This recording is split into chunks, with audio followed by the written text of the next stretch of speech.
दोस्तों एक बार फिर से मैं आपके लिए BSF tradesman new vacancy 2025 form fill up apply online process की अपडेट लेके आ चुके हैं। किस तरह से आप बीएसएफ कांस्टेबल ट्रेड्समैन के 3588 खाली पदों के लिए अपने फॉर्म अप्लाई कर सकते हो। स्टेप बाय स्टेप कंप्लीट जानकारी आपको इस वीडियो में दी जाएगी। लास्ट डेट की अपडेट है, केवल 2 दिन शेष रह गए हैं। आप जल्द से जल्द अपना फॉर्म अप्लाई कर ले, कहीं मौका हाथ से छूट न जाए। अंतिम समय में आपको किस प्रकार से अपना फॉर्म अप्लाई करना होगा, कैसे अपना फॉर्म रिजेक्ट होने से बचाना होगा, अंतिम समय में फॉर्म अप्लाई करते समय आपके सामने अगर कोई भी टेक्निकल प्रॉब्लम आ रही है तो उसका हल भी आपको इस वीडियो में मिल जाएगा। आवेदन करते समय आपको कोई भी ऐसी गलती या फिर मिस्टेक नहीं करनी होगी जिसको करने से आपके एप्लीकेशन फॉर्म रिजेक्ट हो सकते हैं। आवेदन करते समय आपको कुछ महत्वपूर्ण बातों का भी ध्यान रखना होगा, तभी आपके एप्लीकेशन फॉर्म सक्सेसफुली सबमिट हो पाएंगे। आवेदन करते समय अंतिम समय में आपको सभी गलतियों को अवॉइड करते हुए अपना फॉर्म अप्लाई करना होगा। सभी प्रॉब्लम का हल आपको यहाँ पर दिया जाएगा, जैसे कि क्वालिफिकेशन डिटेल आप कैसे फिल करोगे, किस तरह से आप अपने डॉक्यूमेंट, फोटोग्राफ, सिग्नेचर कैसे और कितने केबी में अपलोड करोगे, कैसे एग्जाम सेंटर प्रेफरेंस सेट करोगे, फीस पेमेंट करते हुए कैसे रजिस्ट्रेशन से लेकर प्रिंट तक अपना फॉर्म अप्लाई करोगे, पूरी जानकारी आपको यहाँ पर दी जाएगी। अंतिम समय में आप अपना फॉर्म जल्द से जल्द अप्लाई कर ले। आखिरी समय में कोई भी टेक्निकल प्रॉब्लम हो सकती है, तो आप आज से अभी से अपना फॉर्म अप्लाई कर ले।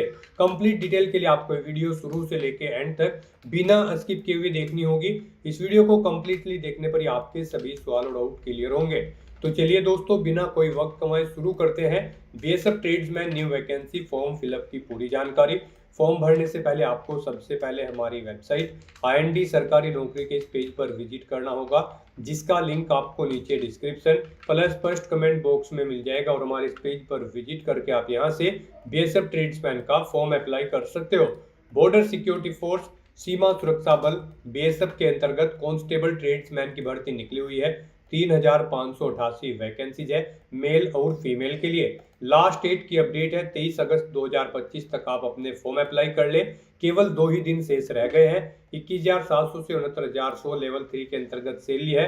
10वीं पास अप्लाई कर सकते हैं। 18 से 25 वर्ष आयु सीमा है। फीस जनरल ओबीसी डब्ल्यूएस के लिए 100 रुपये है। एससी एसटी ईएसएम और फीमेल को फीस जमा नहीं करनी होगी। ऑनलाइन मोड से आप अपना फीस पेमेंट कर सकते हो। सिलेक्शन होगा written exam, physical test, medical test के आधार पे। ऑनलाइन आप ऑल इंडिया से अप्लाई कर सकते हो recruit.bsf.gov.in पोर्टल से। इंपोर्टेंट लिंक सेक्शन के अंतर्गत ऑफिशियल नोटिफिकेशन पीडीएफ लिंक पर क्लिक करके आप इसके पीडीएफ डाउनलोड कर सकते हो। इसमें मेल फीमेल की ट्रेड्समैन कांस्टेबल की भर्ती निकली हुई है। 3588 पद है। कुछ महत्वपूर्ण इंस्ट्रक्शंस आपको यहाँ पर मिल जाएंगे आवेदन करने से रिलेटेड, आप यहाँ से जानकारी चेकआउट कर सकते हो। देन उसके बाद यहाँ पर आप एज लिमिट चेकआउट कर ले। एज रिलैक्सेशन यहाँ पर आपको दी गई है, जैसे कि एससी एसटी के लिए 5 साल की छूट है, ओबीसी के लिए 3 साल की है। क्वालिफिकेशन अलग अलग ट्रेड के लिए आपको यहाँ पर दे दी गई है, आप चेकआउट कर ले। जिस भी ट्रेड के लिए आप अप्लाई करने जा रहे हो उसका फिजिकल क्राइटेरिया भी आप यहाँ से हाइट, चेस्ट, मेल और फीमेल के लिए चेकआउट कर ले। उसमें रनिंग आप देख सकते हो, मेल और फीमेल को कितनी यहाँ पर कंप्लीट करनी होगी। सिलेक्शन क्राइटेरिया के अंतर्गत आपको यहाँ पर ये एग्जामिनेशन पैटर्न भी यहाँ पर सब्जेक्ट वाइज दे दिया गया है। इसी तरह से स्क्रॉल डाउन करते हुए आप यहाँ से आवेदन प्रक्रिया में जो डॉक्यूमेंट, फोटोग्राफ, सिग्नेचर आपको अपलोड करने होंगे वो आप चेकआउट कर ले, कितने केबी में आपको अपलोड करने होंगे और किस प्रकार से आप अपलोड कर सकते हो। स्टेट वाइज भी आपको वैकेंसीज की यहाँ पर कंप्लीट इन्फॉर्मेशन इसमें मिल जाएगी। तो अप्लाई ऑनलाइन करने से पहले आपको ये नोटिफिकेशन की पीडीएफ पूरा पढ़ना अनिवार्य है। इसको पूरा पढ़ने से ही आपके सभी सवाल और डाउट क्लियर होंगे। पीडीएफ रीड आउट करने के बाद में आपको अप्लाई ऑनलाइन लिंक पर क्लिक करना होगा, तो आपके सामने ऑनलाइन आवेदन करने का ये ऑफिशियल पोर्टल ओपन हो जाएगा। गाइड यहाँ पर आने के बाद अगर आपने पहले से बीएसएफ की किसी भी भर्ती के लिए रजिस्ट्रेशन कर रखा है तो यहाँ पर आपको लॉगिन करके अपना फॉर्म अप्लाई करना है। उसके लिए यहाँ पर आपको कैंडिडेट लॉगिन का ये लिंक दिया गया है, आपको इस पर क्लिक करना है और आपके सामने लॉगिन का इंटरफेस ओपन हो जाएगा। यहाँ पर आने के बाद आपको अपनी ईमेल आईडी या फिर मोबाइल नंबर एंटर करना है, अपना पासवर्ड आपको एंटर करना है। I am not a robot इस चेकबॉक्स को आपको ओके करना है और फिर गाइड यहाँ पर आपको लॉगिन की स्टेप पर क्लिक करते हुए अपने डैशबोर्ड में लॉगिन कर लेना है और फिर वहां से आपको अपना फॉर्म अप्लाई करना है। और अगर आप बीएसएफ की किसी भी भर्ती के लिए फर्स्ट टाइम अप्लाई करने जा रहे हो तो सबसे पहले यहाँ पर आपको अपना रजिस्ट्रेशन करना होगा। उसके लिए यहाँ पर आपको सबसे पहले अपनी पर्सनल इन्फॉर्मेशन देनी है। गाइस यहाँ पर आपको इन स्टेप्स को कंप्लीट करते हुए अपना रजिस्ट्रेशन करना होगा। सबसे पहले यहाँ पर आपको अपनी पर्सनल इन्फॉर्मेशन देनी है, एड्रेस की डिटेल देनी है, फिर कुछ अन्य डिटेल्स देनी है, फिर क्वालिफिकेशन की डिटेल देनी है, उसके बाद आपको वर्क एक्सपीरियंस की डिटेल यहाँ पर देनी है और फिर यहाँ पर आपको अपने सर्टिफिकेट और डॉक्यूमेंट्स को अपलोड करना है और अपना क्राइटेरिया चेकआउट करते हुए आपको अपना फॉर्म अप्लाई कर देना है। तो इन स्टेप्स को यहाँ पर आपको कंप्लीट करना है अपना रजिस्ट्रेशन करने के लिए। तो पर्सनल इंफॉर्मेशन में सबसे पहले यहाँ पर आपको अपना नाम एंटर करना है, फिर यहाँ पर आपको अपना मोबाइल नंबर एंटर करना है, उसके बाद आपको अपनी ईमेल आईडी यहाँ पर एंटर करनी है और उसके बाद आपको जनरेट ओटीपी के इस ऑप्शन पर क्लिक कर देना है। अब यहाँ पर आपके मोबाइल नंबर और ईमेल आईडी पर 2 ओटीपी आए होंगे। मोबाइल पर जो ओटीपी आया है वो आपको एंटर मोबाइल ओटीपी कॉलम में एंटर करना है और ईमेल पर जो ओटीपी आया है वो आपको एंटर ईमेल ओटीपी के इस कॉलम में एंटर करना है और उसके बाद गाइज आपको सबमिट के इस ऑप्शन पर क्लिक कर देना है। इस तरह से यहाँ पर आपका अकाउंट क्रिएट हो चुका है। आपकी ईमेल आईडी को आपका यूजर नेम और पासवर्ड आपकी रजिस्टर्ड ईमेल आईडी पर सबमिट कर दिया गया है। आपको उन्हें केयरफुली नोट डाउन करके रख लेना है फ्यूचर यूज के लिए। अब यहाँ पर आपको अपनी आइडेंटिटी डिटेल प्रोवाइड करनी है। यहाँ पर आप आधार कार्ड ऑप्शन सेलेक्ट करें अपनी आइडेंटिटी के लिए, यहाँ पर इसे प्रीफर किया गया है आपके लिए और फिर आप अपना आधार नंबर एंटर करें या फिर गाइस यहाँ पर आप अपनी कोई और आइडेंटिटी टाइप सेलेक्ट करें जैसे कि passport, PAN card, driving licence या फिर वोटर आईडी और उसका नंबर यहाँ पर आप एंटर कर दें। उसके बाद यहाँ पर आपको अपनी एडिशनल इंफॉर्मेशन देनी है। यहाँ पर आपको अपनी डेट ऑफ बर्थ सेलेक्ट करनी है। उसके बाद यहाँ पर आपको अपनी नेशनलिटी ऑटोमेटिकली फिर मिल जाएगी इंडियन। उसके बाद यहाँ पर आपको अपने फादर का नाम एंटर करना है, मदर का नाम एंटर करना है। आपकी बॉडी पर कहीं कोई कट या तिल का निशान है उस पैलेस का नाम यहाँ पर आपको एंटर करना है। फिर यहाँ पर आपको अपना जेंडर सेलेक्ट करना है, मेल या फिर फीमेल। उसके बाद यहाँ पर आपको अपना मैरिटल स्टेटस सेलेक्ट करना है, आप मैरिड हो या फिर अनमैरिड। फिर यहाँ पर आपको अपनी डोमिसाइल डिटेल प्रोवाइड करनी है। यहाँ पर आपसे पूछा गया है कि क्या आपके पास डोमिसाइल सर्टिफिकेट है, अगर है तो आप यस करेंगे और फिर यहाँ पर आप अपना डोमिसाइल किस स्टेट से आपको इशू हुआ है वो स्टेट यहाँ पर आप सिलेक्ट करेंगे। डोमिसाइल सर्टिफिकेट का अपना नंबर यहाँ पर आप एंटर करेंगे और अगर आपके पास डोमिसाइल नहीं है तो आप सिंपली नो ऑप्शन सेलेक्ट करेंगे। उसके बाद यहाँ पर आपको अपनी कैटेगरी की डिटेल प्रोवाइड करनी है। यहाँ पर आपको सबसे पहले अपना रिलीजन सेलेक्ट कर लेना है, फिर यहाँ पर आपको अपनी कैटेगरी सेलेक्ट करनी है, SC, ST, OBC, EWS या फिर अनरिजर्व। आप अपने अकॉर्डिंग ऑप्शन सेलेक्ट करें। अगर आप रिजर्व कैटेगरी के अंतर्गत आते हैं तो फिर यहाँ पर आपको अपना रिजर्व कैटेगरी का यानी कि कास्ट सर्टिफिकेट नंबर देना है, वो आपको किस स्टेट से इशू हुआ है वो स्टेट यहाँ पर आपको सेलेक्ट कर लेना है। उसके बाद यहाँ पर आपको डिस्ट्रिक्ट सेलेक्ट करना है। उसके बाद यहाँ पर आपको अपना इशूइंग अथॉरिटी आपको किसने जारी किया है ये आपका प्रमाण पत्र, उस अथॉरिटी का नाम यहाँ पर आपको सिलेक्ट करना है। वो यहाँ पर डिस्ट्रिक्ट मैजिस्ट्रेट है, सिटी मैजिस्ट्रेट या फिर कलेक्टर, आप अपने अकॉर्डिंग ऑप्शन सेलेक्ट करें। फिर यहाँ पर प्रमाण पत्र जारी करने की तिथि आप सेलेक्ट करें। फिर यहाँ पर आपको भर्ती का तरीका, मोड ऑफ रिक्रूटमेंट सेलेक्ट करना है। अगर आप ESM कैंडिडेट है, एक्स सर्विसमैन आप सेलेक्ट करेंगे। गवर्नमेंट एम्प्लॉय है तो गवर्नमेंट एम्प्लॉय ऑप्शन सेलेक्ट करेंगे। BSF के डिपार्टमेंटल कैंडिडेट हैं तो ये ऑप्शन सेलेक्ट करेंगे और इनमें से अगर आप नहीं है तो फिर यहाँ पर आपको direct entry DE option select करना है। फिर यहाँ पर आपको अपनी रिजर्वेशन के लिए सब कैटेगरी की डिटेल देनी है। यहाँ पर आपसे पूछा गया कि क्या आप एक्स सर्विसमैन कैंडिडेट हैं, यहाँ पर आपको नो ही ऑप्शन सेलेक्ट होगा अगर यहाँ पर आपने मोड ऑफ रिक्रूटमेंट में डायरेक्ट एंट्री ऑप्शन सेलेक्ट किया है। और अगर यहाँ पर आप एक्स सर्विसमैन या फिर गवर्नमेंट एम्प्लॉय या फिर BSF डिपार्टमेंटल ऑप्शन सेलेक्ट करेंगे तो यहाँ पर आपको येस या नो ऑप्शन सेलेक्ट होंगे। फिर आप येस करके अपनी डिटेल्स यहाँ पर प्रोवाइड कर सकते हैं अपनी सर्विस की, और डिपार्टमेंटल में भी आपको येस ऑप्शन सेलेक्ट हो जाएगा अगर यहाँ पर आप डिपार्टमेंटल कैंडिडेट होंगे।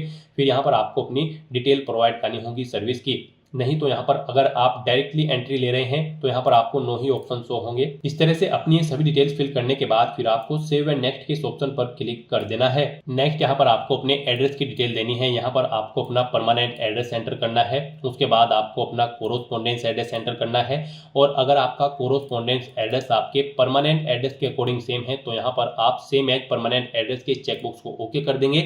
ऑटोमेटिकली आपका कोरोस्पोंडेंस एड्रेस आपके परमानेंट एड्रेस के अकॉर्डिंग फिल हो जाएगा। और उसके बाद फिर गाइज आपको इस पेज को नीचे स्क्रॉल डाउन करते हुए सेव एंड नेक्स्ट के ऑप्शन पर क्लिक कर देना है। नेक्स्ट आपके सामने कुछ इस तरह से इंटरफेस शो होगा। अब यहाँ पर आपको अपनी कुछ अन्य और डिटेल्स प्रोवाइड करनी है। यहाँ पर आपसे पूछा गया कि क्या आपके पास NCC का C प्रमाण पत्र है, अगर है तो आप यस करेंगे। फिर आपसे पूछा गया कि क्या आपके पास A सर्टिफिकेट भी है NCC का, अगर है तो आप यस करेंगे। और फिर उसकी डेट यहाँ पर आप सिलेक्ट कर लेंगे।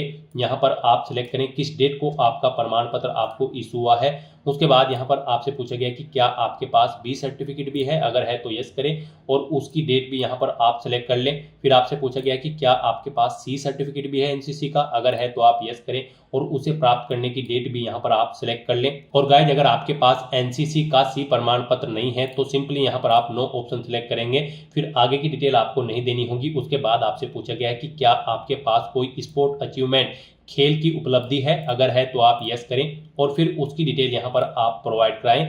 जैसे कि यहाँ पर आपसे पूछा गया है आपके पास कौन कौन सी खेल की उपलब्धि है, यहाँ पर आप सिलेक्ट करें किस गेम में आपके पास उपलब्धि है, boxing, judo, swimming, kabaddi, water sport, wushu या फिर जिम्नास्टिक। आप अपने अकॉर्डिंग यहाँ पर ऑप्शन सिलेक्ट करें। यहाँ पर आप बताएं आपने इंटरनेशनल लेवल पर खेला है ये गेम या फिर नेशनल लेवल पर या फिर all India inter university tournament या फिर नेशनल गेम्स या फिर स्पोर्ट्स फॉर स्कूल। आप अपने अकॉर्डिंग यहाँ पर ऑप्शन सेलेक्ट करें। उसके बाद यहाँ पर आपसे पूछा गया है आपको क्या एक से ज्यादा खेल में उपलब्धि प्राप्त है, तो दूसरा खेल यहाँ पर आपको सिलेक्ट कर लेना है। उसके बाद उसकी डिटेल भी आपको देनी है, आपने उसे नेशनल, इंटरनेशनल या फिर स्कूल लेवल, जिस भी लेवल पर खेला है आप अपने अकॉर्डिंग ऑप्शन सेलेक्ट कर लें। फिर यहाँ पर आपको अपने फिजिकल स्टैंडर्ड की डिटेल प्रोवाइड करनी है। यहाँ पर आपको अपनी हाइट सेंटीमीटर में एंटर करनी है। फिर यहाँ पर आपको अपनी चेस्ट एंटर करनी है, आपकी चेस्ट कितनी है ये केवल मेल कैंडिडेट को यहाँ पर एंटर करना होगा। उसके बाद यहाँ पर आपको अपना वजन किलोग्राम में एंटर करना है, कितने किलो वजन आपका है। फिर यहाँ पर आपसे पूछा गया कि क्या आपके ऊपर कोई क्रिमिनल केस चल रहा है, अगर चल रहा है तो आप यस करेंगे। और फिर आपसे पूछा गया कि क्या उसकी प्रोसीडिंग कंप्लीट हो चुकी है, अगर हो चुकी है तो यस करें, नहीं तो नो ऑप्शन सेलेक्ट करें। उसकी डिटेल यहाँ पर आप प्रोवाइड कराएं। और अगर आपके ऊपर कोई क्रिमिनल केस नहीं है तो सिंपली यहाँ पर आप नो ऑप्शन सेलेक्ट करेंगे। इस तरह से अपनी डिटेल्स यहाँ पर फिल करने के बाद फिर गाइज आपको सेव एंड नेक्स्ट के इस ऑप्शन पर क्लिक कर देना है। नेक्स्ट यहाँ पर आपको अपनी क्वालिफिकेशन की डिटेल प्रोवाइड करनी है। सबसे पहले यहाँ पर आपको अपनी क्वालिफिकेशन का टाइप सेलेक्ट करना है। यहाँ पर आपने जो भी क्वालिफिकेशन की है जैसे कि 10वीं क्लास, 12वीं class, diploma, graduate, post graduate, यहाँ पर आपने जो भी अपनी हायर क्वालिफिकेशन की हुई है उस तक की सभी डिटेल्स आपको वन बाय वन करके यहाँ पर सिलेक्ट करके उसे ऐड कर देना है। जैसे कि सबसे पहले यहाँ पर आपको अपनी 10वीं क्लास की डिटेल प्रोवाइड करनी होगी। उसके बाद यहाँ पर आपको अपना सर्टिफिकेट नंबर देना होगा 10वीं क्लास का। फिर यहाँ पर आपको पासिंग ईयर सेलेक्ट करना है, कब आपने अपनी 10वीं क्लास पास आउट की है। उसके बाद गाइज यहाँ पर आपको स्टेट सेलेक्ट करना है, जिस स्टेट से आपने अपनी 10वीं क्लास पास आउट की है। फिर यहाँ पर आपको बोर्ड या यूनिवर्सिटी का नाम सेलेक्ट करना है जिससे आपने अपनी क्वालिफिकेशन पास आउट की है। और उसके बाद गाइज यहाँ पर आपको ऐड के इस ऑप्शन पर क्लिक करते हुए अपनी क्वालिफिकेशन की डिटेल ऐड कर देनी है। इस तरह से यहाँ पर आपकी क्वालिफिकेशन ऐड हो जाएगी। इसे अगर आप एडिट करना चाहते हैं तो पेंसिल के इस ऑप्शन पर क्लिक करके एडिट कर सकते हैं, डिलीट करना चाहते हैं तो आप डिलीट कर सकते हैं। तो इस तरह से यहाँ पर आपको वन बाय वन करके आपको अपनी हायर क्वालिफिकेशन तक की सभी क्वालिफिकेशन की डिटेल यहाँ पर प्रोवाइड कर देनी है। जैसे कि 10वीं के बाद 12वीं अगर आपने की है तो 12वीं की डिटेल, 12वीं के बाद आपने ग्रेजुएशन, पोस्ट ग्रेजुएशन, कोई डिप्लोमा, पीएचडी, एमफिल, जो भी डिग्री आपने की हुई है वो यहाँ पर आप सिलेक्ट करें और वन बाय वन करके ऐसे ही यहाँ पर आप अपनी हाईएस्ट क्वालिफिकेशन तक की डिटेल्स ऐड कर दें। और इस तरह से यहाँ पर अपनी सभी क्वालिफिकेशन ऐड करने के बाद गाइज फिर आपको नेक्स्ट के इस ऑप्शन पर क्लिक कर देना है। नेक्स्ट यहाँ पर आपको अपने एक्सपीरियंस की डिटेल प्रोवाइड करनी है। यहाँ पर आपसे पूछा गया है कि क्या आप एम्प्लॉय हैं, अगर हैं तो आप यस करेंगे और फिर उसकी डिटेल यहाँ पर आप प्रोवाइड कराएंगे। जैसे कि यहाँ पर आप प्रेजेंट में हैं या फिर पास्ट में एम्प्लॉय थे, आप अपने अकॉर्डिंग ऑप्शन सेलेक्ट करें। फिर यहाँ पर आपसे पूछा गया है आपके एक्सपीरियंस का टाइप, अनुभव का प्रकार आपको किस सेक्टर में है, यहाँ पर आप अपने अकॉर्डिंग ऑप्शन सेलेक्ट कर लें। फिर यहाँ पर आपको बताना है कि क्या यहाँ पर आपकी सेवा का प्रकार था, यहाँ पर आप सेंट्रल गवर्नमेंट के थे या फिर उत्तराखंड स्टेट या फिर अदर स्टेट या फिर कांस्टेबल या फिर हेड कांस्टेबल की पोस्ट पर आपको अपना एम्प्लॉयर टाइप सेलेक्ट कर लेना है। उसके बाद आपको नेचर ऑफ एम्प्लॉयमेंट यहाँ पर सेलेक्ट करना है, आप परमानेंट थे, टेम्परेरी या फिर कॉन्ट्रेक्चुअल बेस पर। फिर किस डेट से किस डेट तक आप थे, अगर आप पास्ट में जॉब कर रहे थे, अगर आप प्रेजेंट में कर रहे होंगे तो फिर यहाँ पर आपको बताना होगा कब आपने ज्वाइन किया था। उसके बाद आपको अपनी पोस्ट का नाम देना है, जिस पोस्ट पर आप कार्यरत थे, इंस्टीट्यूट, डिपार्टमेंट या फिर ऑर्गेनाइजेशन का नाम देना है जिसमें आप कार्यरत थे। और उसके बाद गाइज आपको सेव के इस ऑप्शन पर क्लिक करके अपनी एक्सपीरियंस की डिटेल यहाँ पर ऐड कर देनी है। यहाँ पर आपको आपके एक्सपीरियंस की डिटेल शो हो जाएगी। और अगर आपको एक से ज़्यादा जगह वर्किंग एक्सपीरियंस है फिर आप दोबारा से यहाँ पर ये सभी डिटेल्स प्रोवाइड करते हुए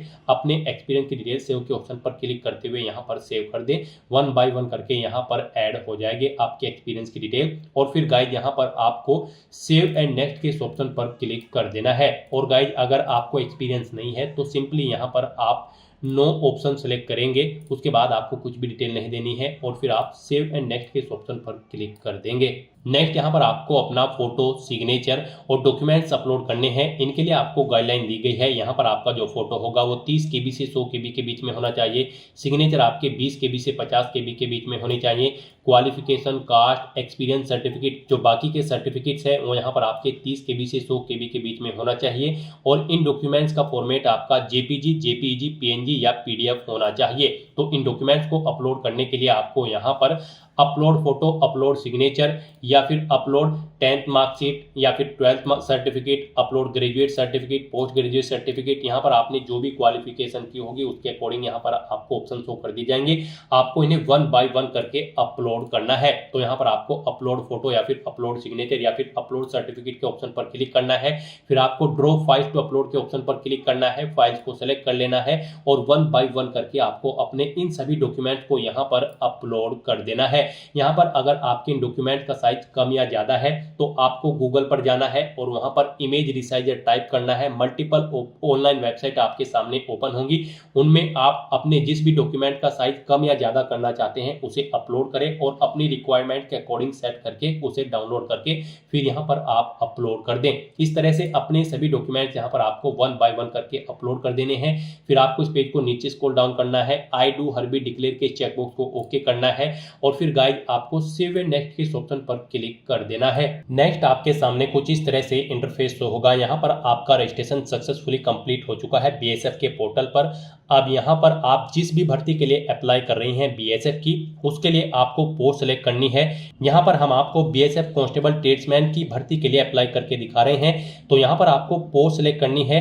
कांस्टेबल की किस ट्रेड के लिए आप अप्लाई करने जा रहे हैं, आप यहाँ पर ट्रेड सेलेक्ट करें, पोस्ट सेलेक्ट करें। जैसे कि अगर आप कांस्टेबल कुक सेलेक्ट करते हैं तो फिर यहाँ पर आपको जो भी आप पोस्ट सेलेक्ट करेंगे उसके अकॉर्डिंग जो उसकी रिक्वायर्ड क्वालिफिकेशन, एक्सपीरियंस या फिर इसेंशियल क्वालिफिकेशन है वो यहाँ पर आपको शो कर दी जाएगी। उनकी डिटेल आपको देनी है।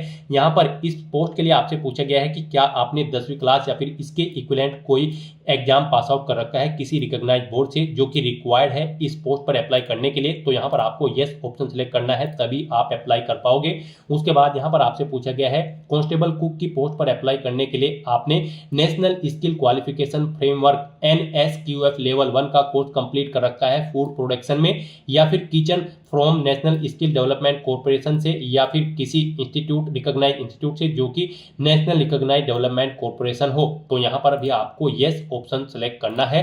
उसके बाद यहाँ पर आपने जो रजिस्ट्रेशन करते समय अपनी फिजिकल डिटेल्स प्रोवाइड कराई थी वो यहाँ पर आपको शो कर दी गई है, जैसे कि आपकी हाइट, चेस्ट और वजन। और यहाँ पर आपको अब अपनी कैटेगरी सेलेक्ट कर लेनी है। यहाँ पर जो भी पोस्ट आप सेलेक्ट करेंगे उसके अकॉर्डिंग यहाँ पर आपको कैटेगरी शो कर दी जाएगी। जिन जिन कैटेगरीज में वो पोस्ट होगी वो कैटेगरीज यहाँ पर आपको शो कर दी जाएगी।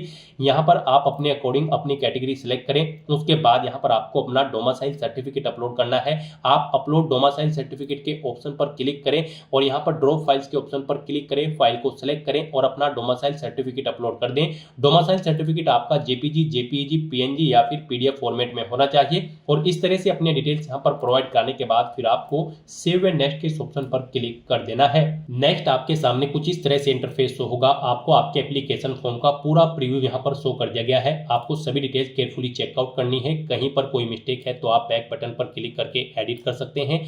और अगर सभी चीजें ओके हैं तो यहाँ पर बस अब आपको अपना पैलेस एंटर करना है। उसके बाद यहाँ पर आपको अपना सेंटर सेलेक्ट करना है। उसके बाद यहाँ पर आपको आपकी कैटेगरी के अकॉर्डिंग एप्लीकेशन फीस का अमाउंट शो कर दिया जाएगा।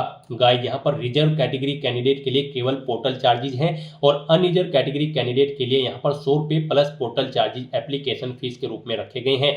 तो यहाँ पर आपको ये चार्जेस देने होंगे। उसके लिए यहाँ पर आपको HDFC bank PG option select मिलेगा। आपको इस चेकबॉक्स को ओके करना है, आई हर्बी डिक्लेयर दैट। उसके बाद गाइस आपको पे नाउ के इस ऑप्शन पर क्लिक कर देना है। फिर आपको दोबारा से एग्री एंड पे के इस ऑप्शन पर क्लिक करना है।